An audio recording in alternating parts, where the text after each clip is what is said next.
Control plane and routing engine. The routing engine runs the control plane. It provides layer 3 routing services, and it's the principal component of the router architecture. As such, it supplies the central processing and, as you can probably guess, the route processing.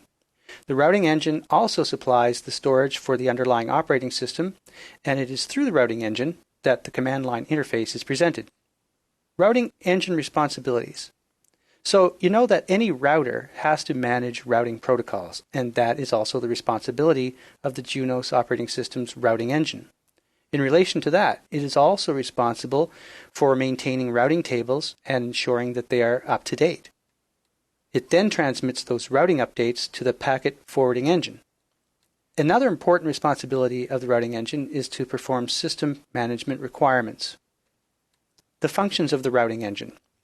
The routing engine manages routing protocol packets as they arrive, before the packet forwarding engine. It performs route calculations where necessary. It also functions as the manager of the interface elements, of course, as mentioned earlier, making the CLI available. Alarms and accounting are managed by the routing engine, providing the system administrator with information about the state of the router.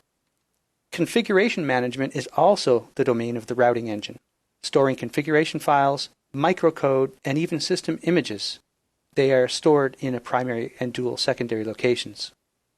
The Junos operating system software is modular by design and based on the FreeBSD Unix operating system. Modules and processes run in isolation from each other, which is just good software programming design for several reasons, including ease of troubleshooting, updating, and scalability. To provide resilience and redundancy, 2 routing engines are installed on the same routing platform, and they are hot swappable. So although there will be some momentary downtime, with the redundant routing engine we can achieve improved network reconvergence after a failure. So the way that the routing engine redundancy works is that one functions as the master, and it has full functionality. The backup does not communicate with the packet forwarding engine or chassis components. Both master and backup routing engines cannot be configured as masters.